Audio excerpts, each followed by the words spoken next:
오늘은 성경적 교회 네 번째 시간이고요.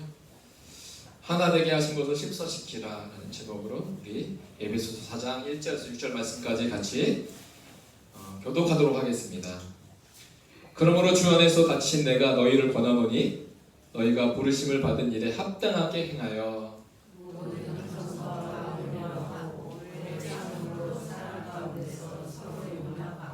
평안에 맺는 줄로 성령이 하나 되게 하신 것을 심써 지키라.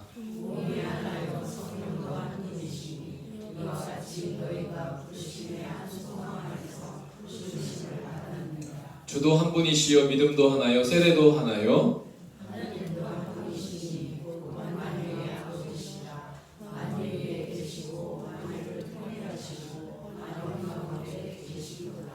아멘. 저도 살면서 이 교회에 관해서 이렇게 오랫동안 설교를 해본 적이 없었던 것 같아요. 교회가 뭐다 한 설교를 통해서 짧게 이야기하고 넘어갔지 이 시리즈로 이렇게 설교를 해본 적이 없는데 이 과정을 통해서 하나님 부르신 이 교회가 어떤 교회인지 제대로 깨달아 알아가는 시간 되기를 원합니다. 우리가 계속 봤어요. 첫 번째 하나님의 나라가 보여지는 교회가 돼야 된다. 교회를 볼 때 세상에 경영이 보여지고 세상에 기업이 보여지는 것이 아니라 이 교회는 하나님 나라가 현실로서 보여지는 교회가 되어야 된다. 근데 그 하나님 나라가 보여지는 그 교회는 한 몸으로 구성된 교회다. 그리스도가 머리가 되시고 우리가 그의 몸에 한 몸이 된 교회고 그리고 한 가족으로서의 교회다. 그래서 저번 주에 한 가족으로서의 교회가 어떻게 살아가느냐라고 했을 때 제가 네 가지를 말씀드렸습니다. 가벼 떡기, 가르침을 받고 교제하고 그리고 떡을 떼고 그리고 오로지 기도에 힘쓰는 교회. 그 교회. 그래서 그 교회는 가벼 떡기를 하면서 날마다 성전에서 모이고 집에서 모이고 그래서 모임으로 그런 모습을 세상 사람들이 보고 하나님을 찬미하고 그로 말하면 믿는 자들이 더해졌다라는 그 말씀을 저번 주에 나눴습니다. 그러면 한 몸으로서의 교회이고 우리가 한 가족으로서의 교회인다면 이 한 몸과 한 가족을 어떻게 해야 되느냐? 하나 되게 하신 것, 한 몸으로 한 가족으로 하나 되게 하신 것을 우리가 뭐 해야 되냐면 힘써 지켜가야 된다라는 것입니다. 그래서 오늘 주제는 하나 되게 하신 것을 어떻게 하라고요? 힘써 지키라라는 제목입니다. 자, 교회가 하나님 나라가 임했다는 것을 우리가 어떻게 알 수 있죠? 하나님 나라가 보이네? 이 교회에 하나님 나라가 임했네? 라는 사실을 우리가 어떻게 알 수 있어요? 바로 우리가 설교의 두 번째, 세 번째인 바로 둘이 이방인과 유대인 하나가 될 수 없는 이 둘이 하나가 돼서 한 몸이 되었고 한 가족으로 살아갈 때 그 모습을 통해서 하나님 나라가 임했구나 라고 우리는 알 수가 있는 것이죠. 왜냐하면 하나님 나라가 임하지 않고서는 둘이 하나가 될 수 없거든요. 한 몸으로 한 가족으로 살 수 없거든요. 근데 한 몸이 되고 한 가족으로 살아간다라는 그 사실은 하나님의 나라가 임했다는 증거인 거죠. 그래서 유대인이 이방인이 흑인이 백인이 한 가족이 되었다라는 것은 하나님 나라가 임했다는 놀라운 증거입니다. 그래서 이렇게 유대인이 이방인이 손을 맞잡고 백인과 흑인이 손을 맞잡고 우리는 주 안에서 형제요 자매요 라고 말할 수 있다는 그 사실이 이전에는 존재하지 않았던 그런 특별한 공동체가 바로 하나님의 나라 교회라는 것이죠. 누가 이것을 꿈꿨겠어요?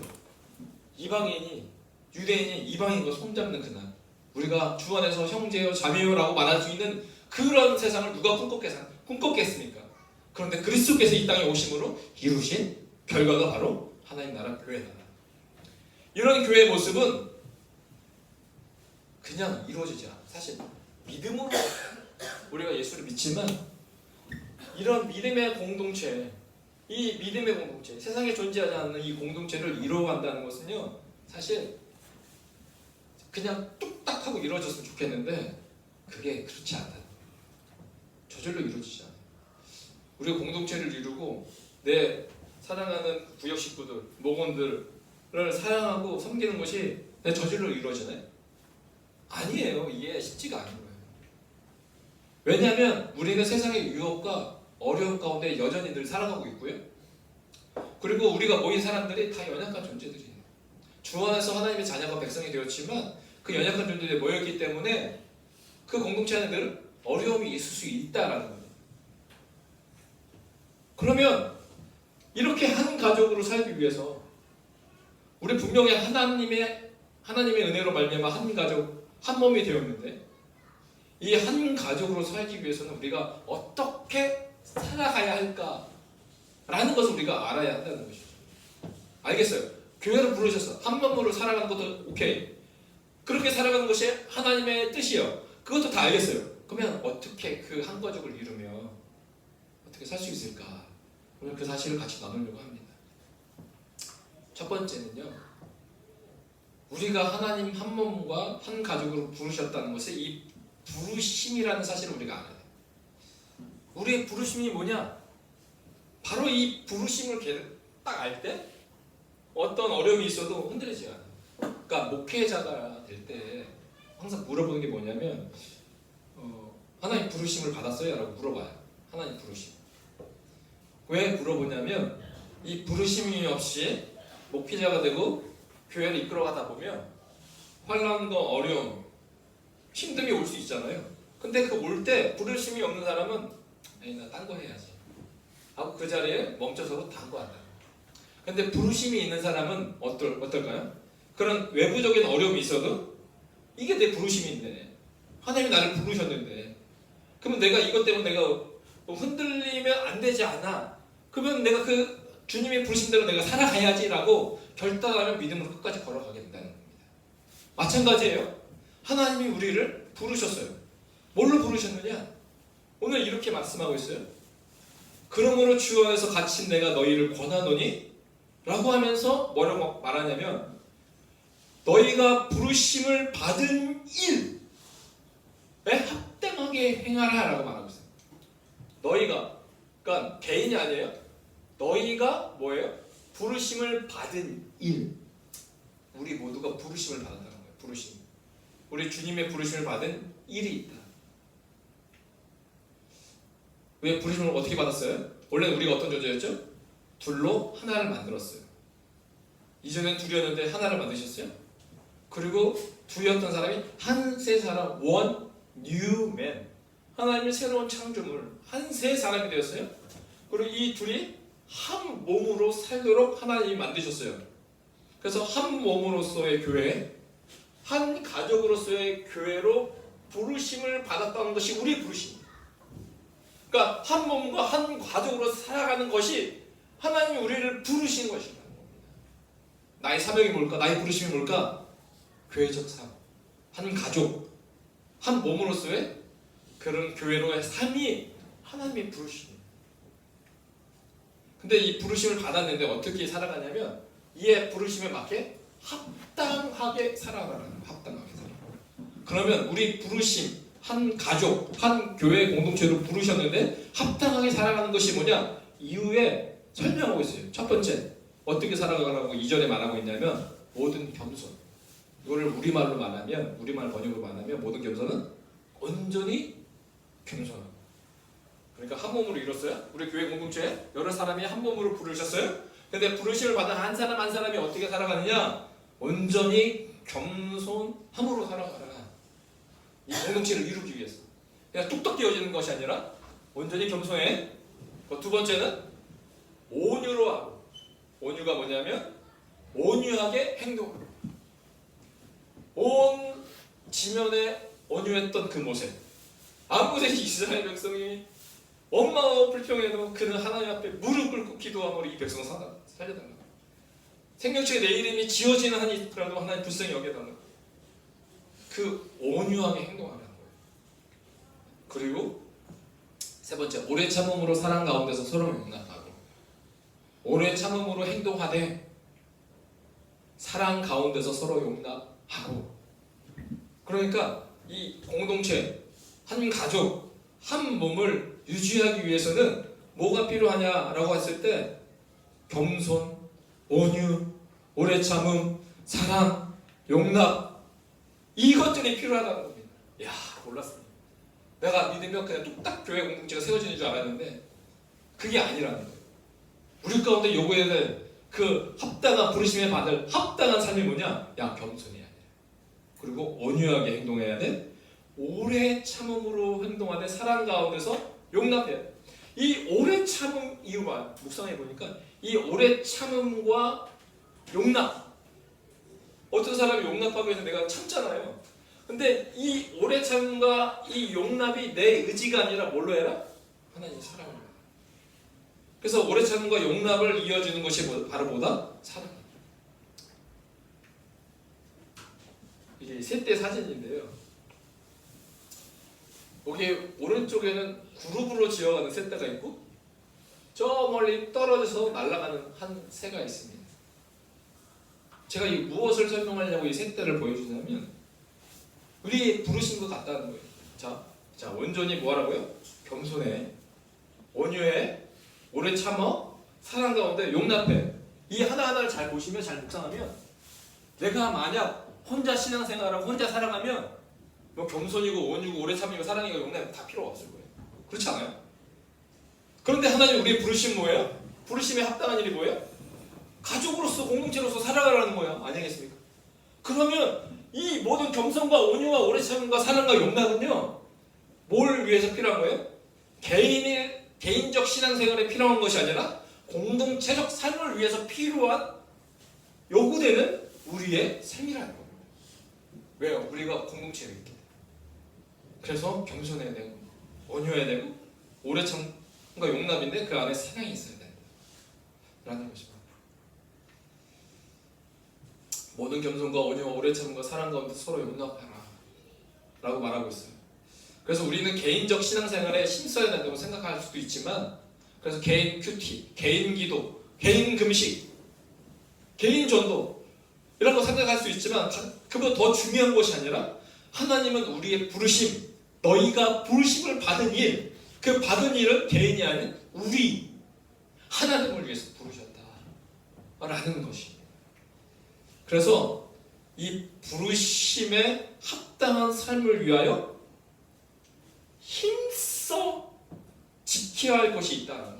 그것이 뭐냐면, 힘써 지켜야 할 것이 뭐냐면 3절에 평안에 매는 줄로 성령이 하나 되신 것을 힘써 지켜라. 그러니까 우리도 예수 믿고 이 가득 공동체가 되면 하나님 무슨 줄로 매주셨던 거예요? 평안에 매는 줄. 평안에 매는 줄로 성령님이 뭐하게 하신 거예요? 하나 되게 하신 것을 힘써시켜요. 그러니까 내 힘과 내 온전한 능력으로 겸손할 수 없고 온유할 수 없고 오래 참을 수 없고 용납할 수 없지만, 그러나 누구의 힘으로 말미암아? 성령님이 평안한 매는 줄로 우리를 하나 되게 하신 거예요. 이 사실을 우리는 뭐하는 거예요? 힘써지켜요. 우리 부르심, 이 부르심에 힘써지켜라. 이 힘써지켜라 라는 말의 뜻은 뭐 두 가지가 있는데, 어떤 뜻이냐면 지금 당장 시작하라. 그리고 바로 당신이 해야 할 일이다 라는 의미가 힘써지켜라 라는 거예요. 그러니까 우리가 한 가족으로 모였을 때 우리가 겸손하고 온유하고 오래 참고 사랑 가운데 용납하는 것, 이것을 당장 시작해라. 그리고 당신이 해야 할 일이다 라는 것이 우리의 부르심입니다. 이 부르심을 우리가 알아야 돼요. 우리가 교회로 부르심을 받았고, 그래서 하나님이 서로 사랑하라고 하는 거구나. 그럴 때만 이 공동체가 유지가 된다. 이런 것이 없으면 이 공동체가 저절로 지켜지지가 않는다는 것이죠. 그래서요, 부르심을 받은 일에 우리가 합당한 삶을 살고, 두 번째는 그 위에 진리 위에 세워져 가는 교회가 되어야 된다라고 말하고 있습니다. 우리는 성령님이 하나 되게 하신 것을 힘써 지키며, 또한 이렇게 하기 위해서 사랑과 더불어 복음의 진리가 필요하다라고 계속적으로 말씀하고 있습니다. 에베소서 4장 15절에 말씀하고 있어요. 오직 사랑 안에서 뭘 하라고 말하죠? 참된 것. 사랑이 필요합니다. 오직 사랑 안에서 복음의 진리, 참된 것을 해라. 자, 복음의 진리 가운데 온전히 서기 위해서는 뭐가 필요하냐? 오늘 말씀 계속 보면 11절 그가 어떤 사람은 사도로 어떤 사람은 선지자로 어떤 사람은 복음 전환자로 어떤 사람은 목사와 교사로 삼으셨으니 이는 성도를 온전하게 하여 봉사의 일을 하게 하며 그리스도의 몸을 세우려 하심이라. 우리가 다 하나님의 아들을 또 하나가 되어야 돼요. 뭐와 뭐예요? 믿는 것과 아는 일에 또 뭐가 되라고요? 유대인과 이방인을 하나가 되게 하셨는데 또한 하나가 되신 이 한 가족 공동체 안에 믿는 자들 안에 또 하나가 되어야 되는데 믿는 것과 아는 일에 하나가 되라 라고 말하고 있어요. 자, 부르심을 받은 일에 합당한 삶이 뭐였어요? 겸손하고, 그렇죠? 온유하고, 또 기억나는 게 있어요? 네, 오래 참은 가운데 사랑 가운데 뭐하라고요? 용납하라. 겸손과 온유와 오래 참음과 사랑 가운데 용납하는 이 부르심에 합당한 삶. 이 삶을 어디 안에서 하라는 거예요? 사랑 안에서 하라는 거예요. 사랑 안에서 하는데 이 사랑만 있는 것이 아니라 뭐도 있다? 이 공동체를 세워가는데 사랑 가운데 오래 참고 겸손하고 온유하고 사랑 가운데 용납하는 것뿐만 아니라 무엇을 하라고 하냐면 참된 것을 하라는 거예요. 근데 이 참된 것이라는 것은 우리가 아는 일, 믿는 것에 뭐가 되라고? 하나가 되는 거예요. 이것이 하나가 되게 하신 것을 힘써 지키는 공동체를 지키며 나가는 우리의 삶이다 라는 것입니다. 근데 참된 것을 하기 위해서 이 진리죠, 말씀이죠. 참된 것을 하기 위해서 바울은 이렇게 말하고 있어요. 11절에 그가 어떤 사람은 누구를 말하고 있어요? 사도. 또 어떤 사람은 누구예요? 선지자로. 어떤 사람은 누구예요? 복음 전하는 자로. 어떤 사람은 목사와 교사. 이 목사와 교사는 한 사람을 말하는 거예요. 정관사가 하나예요. 목사의 사역과 교사의 일을 함께하는 사람, 한 사람. 오늘 목회자죠. 그러면 물어볼게요. 오늘날 사도가 있나요? 사도가 오늘날 있나요? 대한민국에 사도라고 불리는 사람 있어요? 사실 사도는 예수님을 직접 본 사람이 사도죠. 사도는 더 이상 존재하지 않아요. 선지자가 있나요? 더 이상 우리가 말하기에는 일반적으로 지금 우리가 이 시대 가운데 사도와 선지자는 존재하지 않는다고 봐요. 다만 복음 전하는 자, 순회 선교사, 선교사, 목사교사, 목사를 말하겠죠. 이 사람들이 참된 것을 가르친다. 근데 여러분이 한국에서 신앙생활 해봤잖아요, 그렇죠? 한국의 신앙이 미국에서 온 거니까 미국, 캐나다 비슷하게 신앙생활 하겠죠. 그런데 다른 나라의 타 문화권에서 예배 드리는 것을 잘 모르시죠.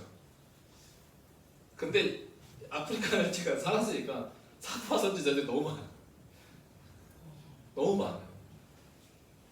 그렇게 함으로써 뭐가 되죠? 공동체를 세우는 게 아니라 자기의 가치를 높이는 거죠. 난 이런 사람이야. 그러니까 성도들로부터 뭐하게 해요? 순종하게 만드는 거예요. 그런 걸 많이 봤는데 직접 제가 봤지만 2016년도 제가 베냉에 가서 목회자 세미나 했을 때 아시는 분이 우리 캐나다에 계시는 허정기 목사님 이분이랑 같이 가고 윤월래 선교사님 윤월래 선교사님의 제자 랑 같이 이 베냉의 총회장 목사님이신데 제가 한번 말한 적이 있어요. 말로만. 이 총회장 목사님의 목사가 아니에요. 뭘로 부르냐면 이 베냉이 총회장 한 그 교단 중에 총회장 목사님이신데 목사님이라 안 부르고 뭐라고 했냐면 이분의 사무실 가면 이렇게 자기 타이틀 이름을 딱 적어놨는데 이 목사님 위에 이게 있어요. 이렇게 이름이 뭐냐면 족장 아브람과 이삭과 야곱 그리고 나 족장이야 족장. 족장의 가르침을 받아라. 되게 충격이었거든요 처음에. 근데 그것도 자주 보면은 그냥 근데 제가 이해하는 건 뭐냐면 그럼에도 불구하고 하나님은 역사하시더라. 왜냐면 이런 사람도 없으면 가르치는 사람이 없거든요. 하나님 작은 돌 같은 우리 인생도 사용하시는 거예요. 그거 하나 배웠어요. 이걸 욕하려는 게 아니라 이 사람은 족장이었어요. 또한 배낭이 한 곳을 갔는데 그 노아의 방주교회였어요. 노아의 방주교회. 여기 보시면 가운데 있는 목사님 있죠? 2016년도 지금부터 10년 전인데 제가 말했어요. 이분한테도 제가 모르고 안녕하세요 목사님 하고 인사했는데 이분이 기분 되게 나쁘게 저를 쳐다보더라고요. 아, 나 기분 상했어. 왜 기분 상한지 아세요? 날 목사라고 부른다고. 나 목사 아닌데. 나 예언가인데. 프로페신데. 너가 나한테 목사 불러? 나를 하찮게 여겨? 그러니까 예언가니까 성도들한테 그 주입시키니까 성도들이 이분을 신성령이 여기겠죠. 우리가 갔어요. 갔는데 제가 이거 하나 보여줄게요. 갔는데 예배 시간인데 우리가 왔다고 인사를 어떻게 시키냐면 성도들한테 인사를 어떻게 시키냐면 제가 외부 강사 오면 여러분에게 앞으로 나오셔서 인사하세요 이렇게 안 시키잖아요. 예배 시간이니까 예배는 하나님만 예배 영광 올려드리면 되니까. 근데 예배 시간인데 이거 클릭 좀 해주세요.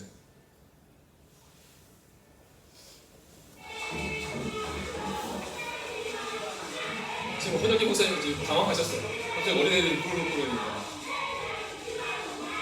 근데 옆에 윤dol로 선교사님이 이야기해줬어요. 외부 인사가 와서 환영의 인사를 해준다고.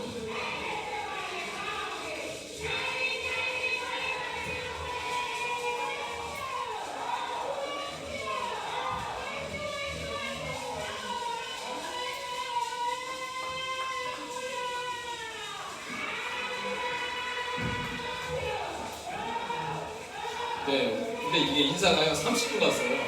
왜냐면 아이들이 먼저 오고 그 다음에 청년들이 오고 그 다음에 부녀자들이 오고 그 다음에 직책자들이 오고 그 다음에 누가 오고 예배 시간에 하나님께 예배 드리는 건지 사람을 인사시키는 건지 그냥 예배 시간에 이렇게 인사를 시키는 거예요. 네, 이렇게. 그러면 이분이 제가 그때는 되게 문화 충격이었고 저도 그 현장을 보면서 그리고 헌금을 걷는데 헌금이 한 30분 이상 나오네요. 그래서 자 오늘은 자 감사 헌금 드리는 시간입니다. 감사 헌금 시간 낼 사람 오세요 하고 막 사람 춤추면서 앞에서 감사 헌금 내요. 이번에는 11조 낼 시간입니다. 11조 내서 나오세요 또 나와. 이번에는 특별 헌금 건축 헌금 낼 시간입니다. 나오세요 그러면 또 춤추면서 또 나와. 이번에는 뭐가 있죠? 이번에는 뭐 저녁기도 헌금 내는 시간입니다. 또 나와. 이거를 이제 30분 내내 합니다. 그런데 그 사람들이 존재하는 이유가 뭐냐? 우리가 존재하는 이유는 단 한 가지예요.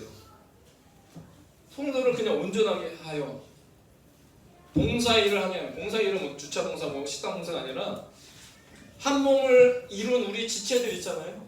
이 지체들을 세워주고 이들을 위로하고 이들을 위해 기도하고 이들이 온전히 그리스도 안에서 세워져 나갈 수 있도록 나의 가진 하나님의 은사와 그것을 가지고 섬기도록 하는 것, 그게 봉사 아니겠습니까?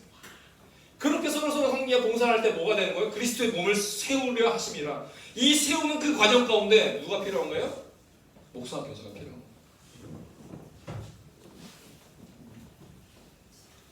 왜냐하면 이 진리 위에 온전히 세워지기 위하여 뭐가 필요해요?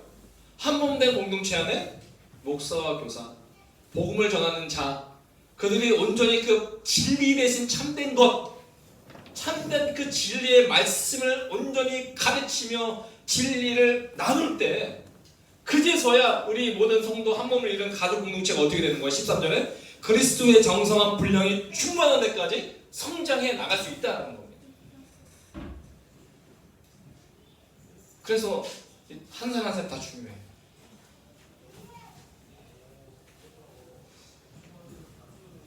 그래서 4장 15절에 오직 사랑 안에서 참된 것을 하여 이어지는 말씀이 뭐냐면 오직 사랑 안에서 참된 것, 진리 위에 온전히 세워져서 나갈 때 어떤 일이 벌어지느냐?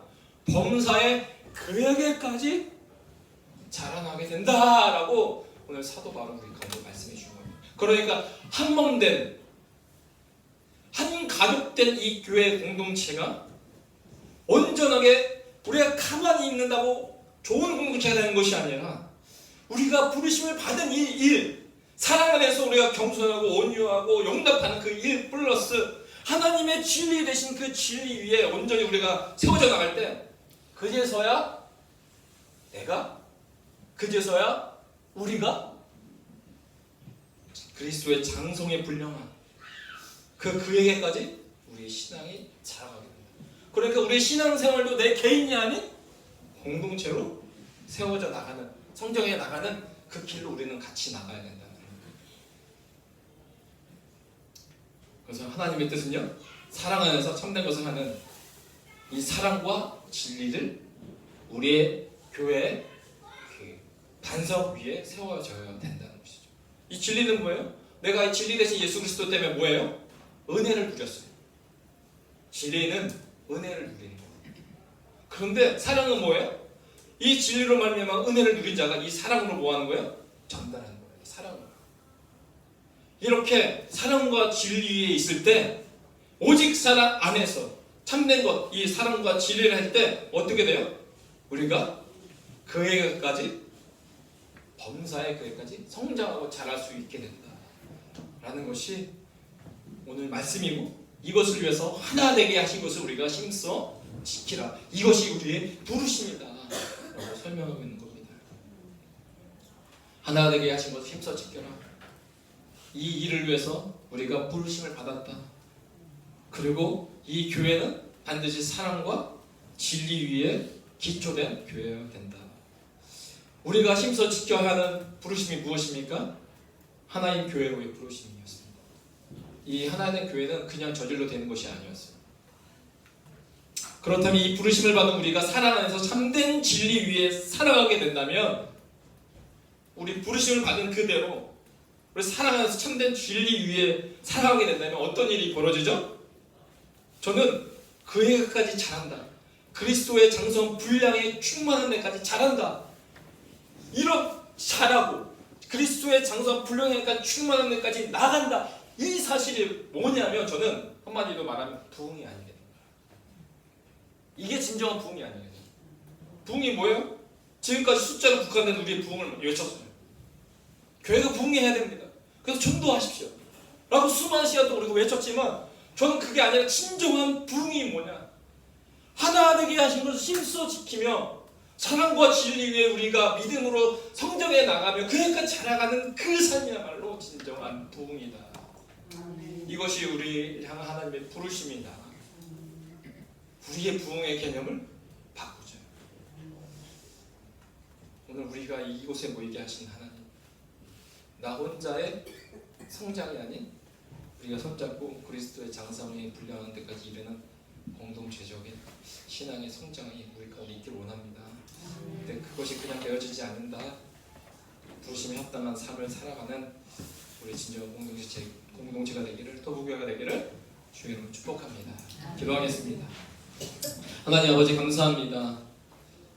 진정한 부흥, 그 부흥은 단지 개인의 숫자의 부흥이 아니라 우리가 하나 되게 하신 그 가족으로서 한 몸으로서 이루신 이 교회를 하나님 우리가 사랑하며 섬기며 그리고 진리 위에 온전히 성장해 나가는, 그래서 그리스도 충만한 데까지 충만해질 뿐만 아니라 그에게까지 자라가는 이 삶이야말로 진정한 부흥임을 고백하오니, 하나님 부흥을 경험하는 우리의 모든 삶 되게 하여 주시옵소서. 감사드리며 예수님의 이름으로 기도합니다. 아멘. 우리 이찬양